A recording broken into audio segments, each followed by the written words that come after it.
Muy buenas noches y bienvenidos nuevamente a Tiempo de Mercadeo. Yo soy Carlos Fernando Villa y en esta oportunidad vamos a hacer un programa con un invitado internacional. Hace unos días estuvo en nuestra ciudad Harvey Hirsch.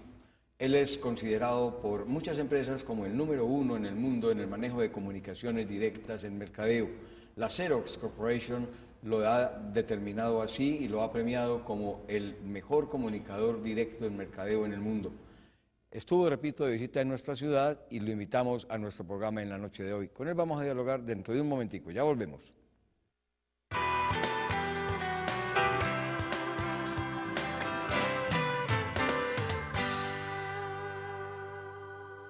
Harvey, good evening, and it's an honor to have you in my program and to have you in our city.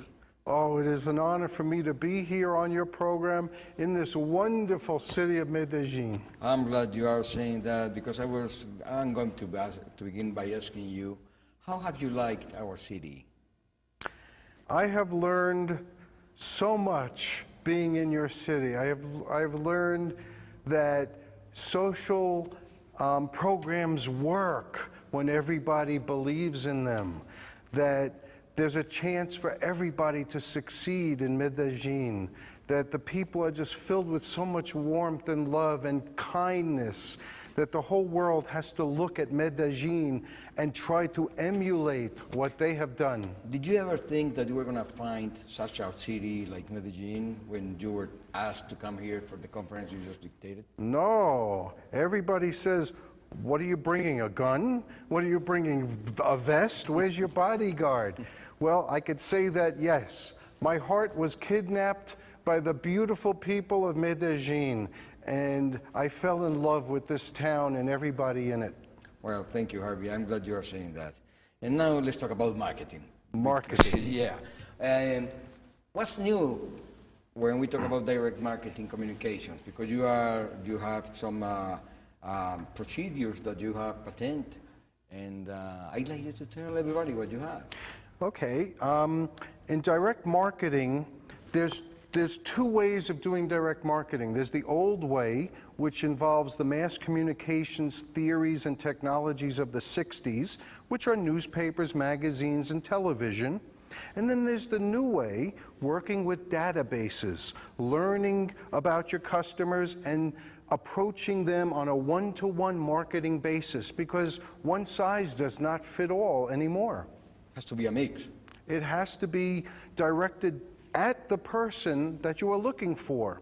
And what I've been experimenting with and testing is the ability to actually create products on demand as you need them by parsing a database. So if you have 100 names and 30 are women, you create the message specifically for women and specifically for men. And you could do that with digital printing today.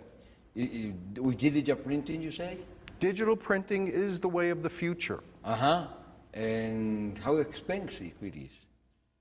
Digital printing, when you use it correctly, is the most efficient way to get new business. You are working. You told me that you are working on an ebook that is going to be called 7 Steps to... 7 Secrets for Promoting Your Brand That Won't Cost You Anything.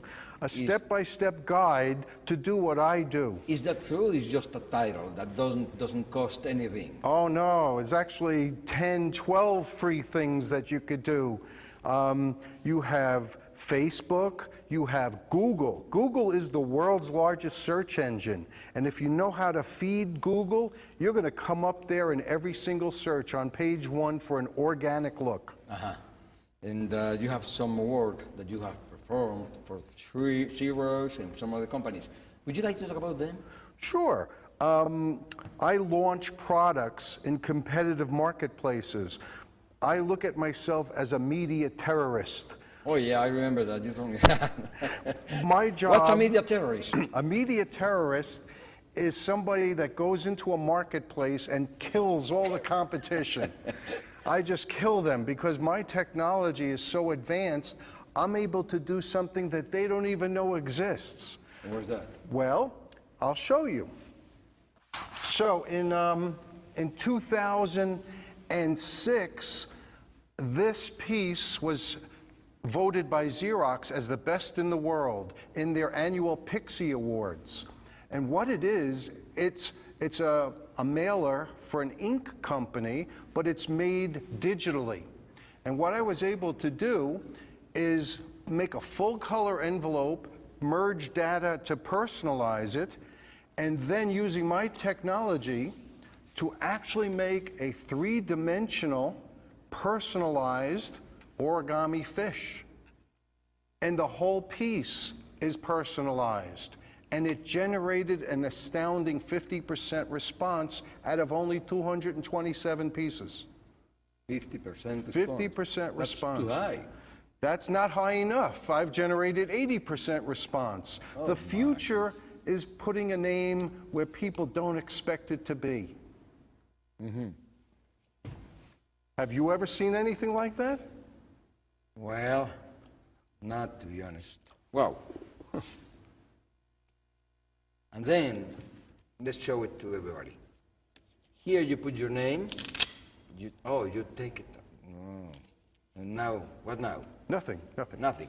Okay, and here is your name, and here is the explanation or whatever you want to explain to the people. Correct. And if you take your list, then you write copy for this segment, and you change it for this segment, Right. and You personalize it. and you make it relevant to each different segment of that database. Okay.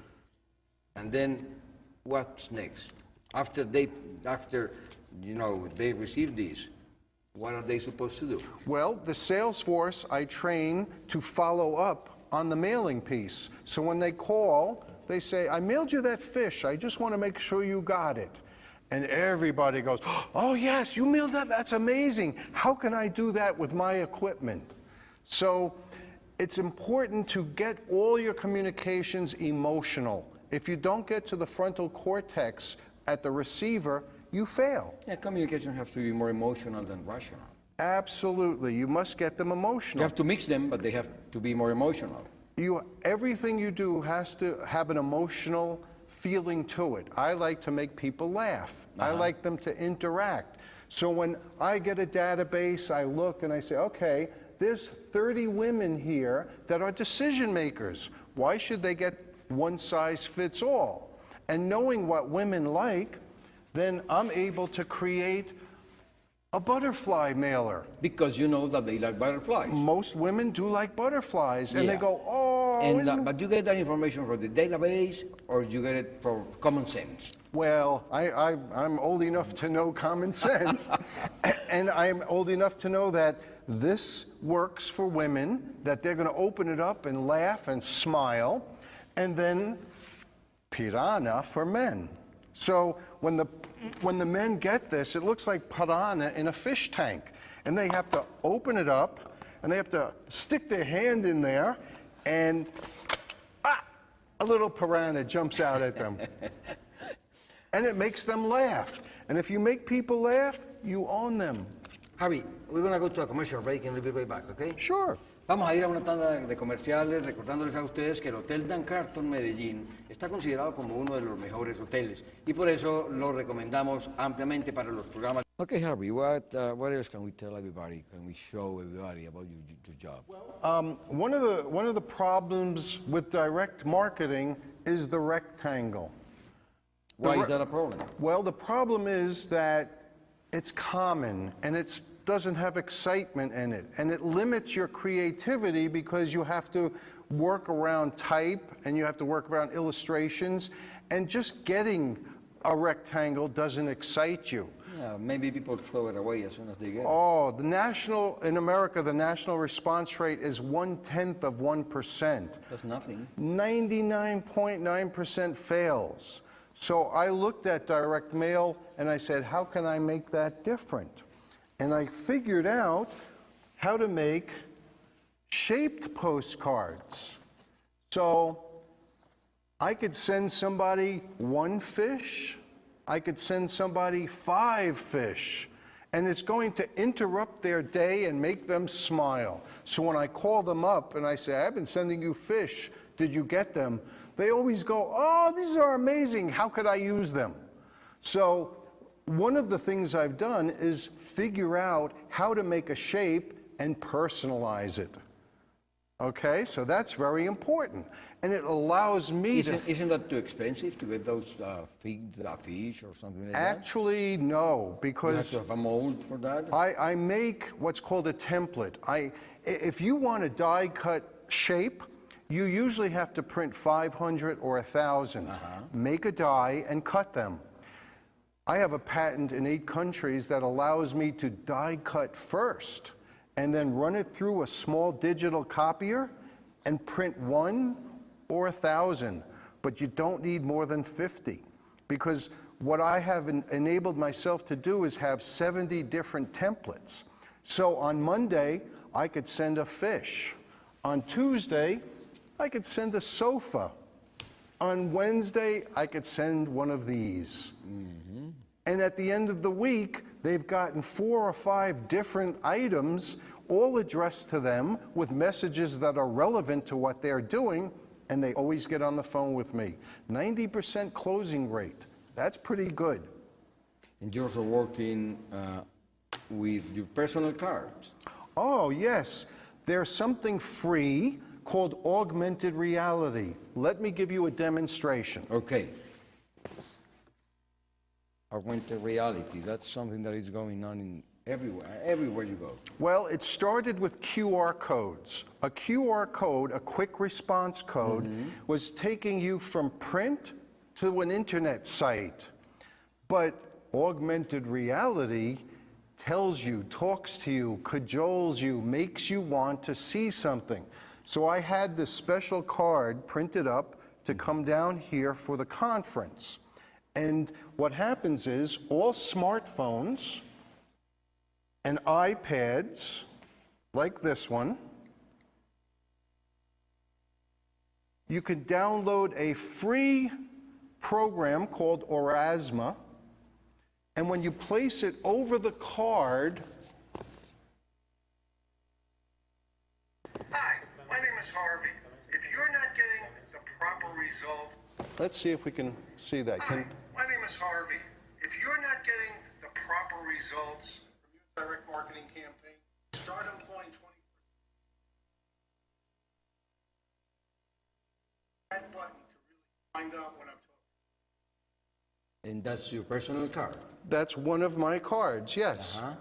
And you just made it for the conference here in Medellin? I just made it because I wanted everybody to have a gift of technology. So And I gave it to what's everybody. in the card that makes the iPad work like that? Well, with augmented reality, anything can be a trigger. So Okay, I then. made the whole card a trigger. So when I put this over the card, Hi, my name is Harvey.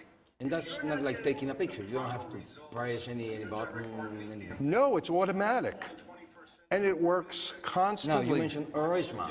What's the program? Orasma Okay. is a free You app. have to have it in order for you to have the card working. Yes, and Orasma is very popular in America, and in Europe, there's a program called Layer. And in Europe, everybody's using that. And you could walk down the street, and you can hold up your iPhone, and all the stores animate, come out and tell you what the special is the day and what they're selling, and it's just an amazing way to go through life. And with Google Glass coming out, it's the same thing. You could look down the street and say, oh, they're having sancocho, and I want that. And you wouldn't know until you look down the You're street. making me hungry talking about sancocho at this time of the day. Yes, I just had my first sancocho. It was wonderful. It was absolutely good. Well, Harvey, you also have a blog that, you have so many information in your blog.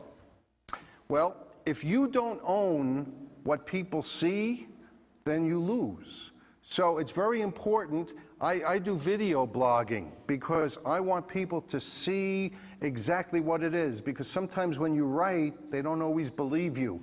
But when they see the video of what's going on, it's hard to refute that. So what you're doing in terms of marketing is mixing direct marketing with video blogging and the website and It's called multi-channel marketing.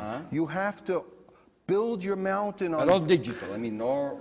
It's all digital. Everything I do, digital printing, digital online, using Flickr, using YouTube, just to control what Google sees. So it's very important for companies today to understand that they have to control the Google real estate.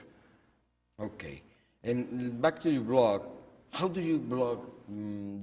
How do you blog video blogging? I use WordPress, again, another free program, and I link from YouTube videos that I make, and Flickr, which is a photo sharing site, and I embed the photos and the videos into the WordPress document. So I write a little bit, they see a video, they see the photographs, and it's more real to them.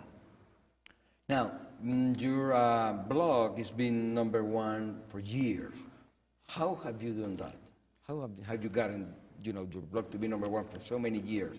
And whenever I go to this website or whatever, all the information I get in the first page and the second page belongs to Harvey Hirsch. Oh, the first 15 pages belong to me. How did you do that?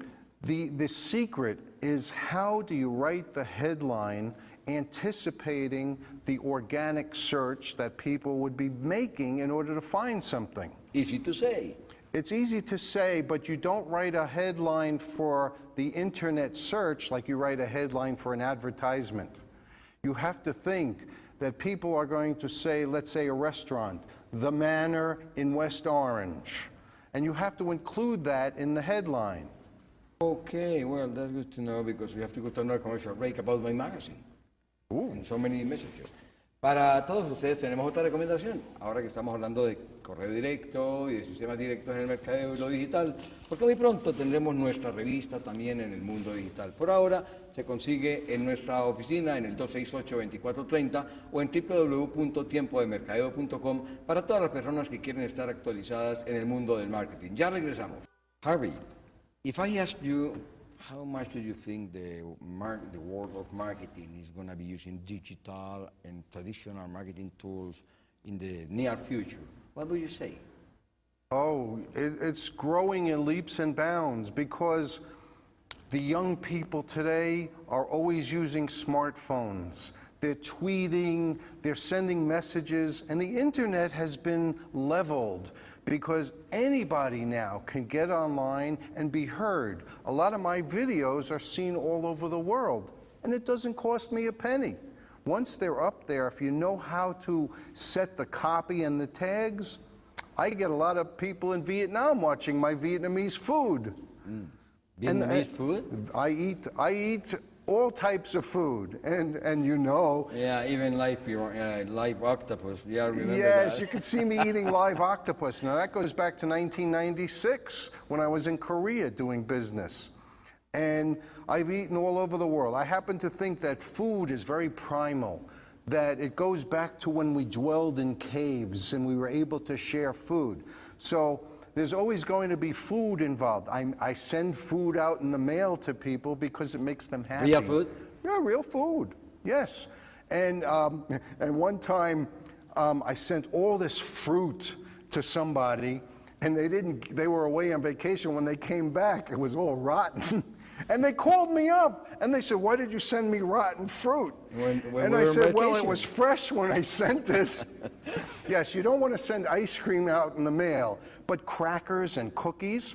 One of the things that I built my company with was, I had a friend of mine dressed like a chef, and he delivered freshly baked apple turnovers to the president of this company at 9 o'clock in the morning so he can have coffee. And in that package that was all wrapped up nice was my card, and it said, "Dear Mr. So-and-so, not all turnovers are as tasty as these, but if you turn over your marketing to me, I will leave you with a good taste in your mouth." I'm going to do that. You could do that. Of course. And yeah, it's so simple. And somebody said, "Well, how much did that cost you?" And I said, "It cost me $100. But you know what? If I did it the old-fashioned way, it would cost me $1,200, and I might not get the sale." I was going to ask about that, the cost of doing this, because doing everything digital and printing and mailing out things like fruits or food or big pieces, doesn't that cost a lot? In America today, in direct mail, business to business, the average cost is $1.25 an item. If you mail out 10,000 pieces, you've invested $12,500. If you run the national response rate and get back 0.1%, you get back 10 responses that cost you $1,200 a piece. Isn't it cheaper to take somebody out to lunch and spend $60 absolutely. and talk to them for an hour?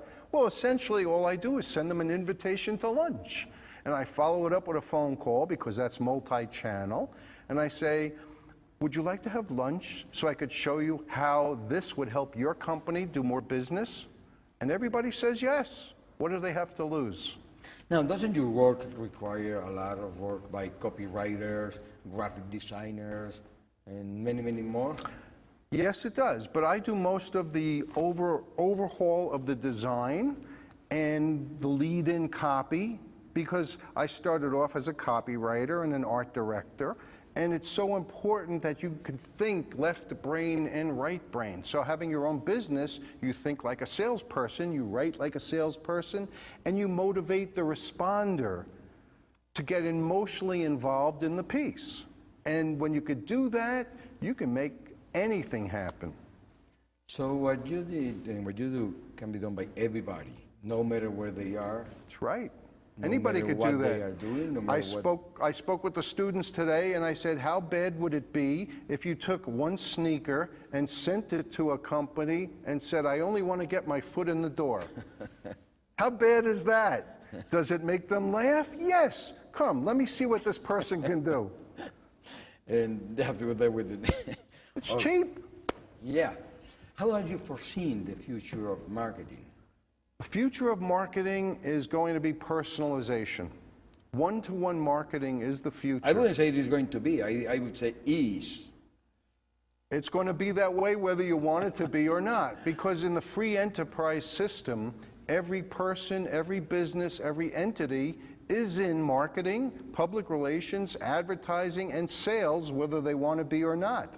They have to decommoditize what they do and stand out from everybody else. And the first people that get into the market with digital and products like this are going to own the market. So when I invented this whole process, I was able to get patents in 8 countries. And I share that knowledge with everybody else because knowledge is only worth something when it is shared. And what's going to happen today to newspapers, magazines, and television, radio?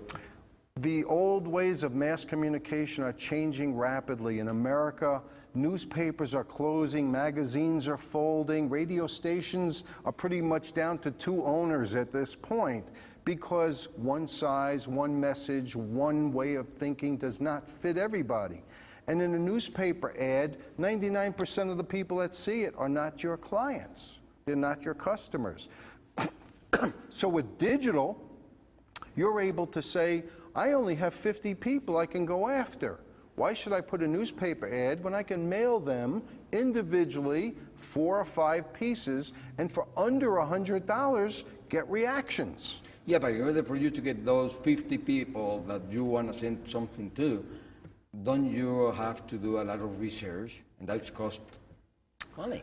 I get on the phone and I get on the internet and I could see who the president, who the marketing director is of a company, and I have their address and I have their telephone Yeah, but it number. doesn't tell you what they like. Well, I call that company and I say, does Mr. Smith spell his name S-M-Y? And they say, no, it's S-M-I. Oh, does he like the football or the soccer? Oh, no, he's a Giants fan. And the more information I get, the more images I could put into the mailing piece.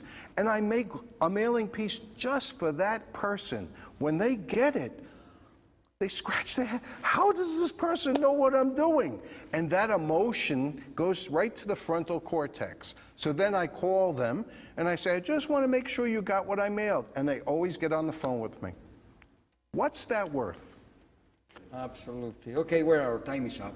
So we have to say goodbye and thank you very much for being here with me today. I am very honored that you had me here And today. I'm so glad that you like our city and that you are going to tell your friends in the States that this is much different from what they think. I'm going to tell my friends and everybody I meet that what I saw in Medellin, we have to do here in America. Okay, Harvey, thank you very much. Por el momento entonces, desafortunadamente, no podemos seguir, pero queda toda esta inquietud. Y no nos resta sino recordarles a ustedes que el set de Tiempo de Mercadeo fue diseñado por Arcila Design Studio en el...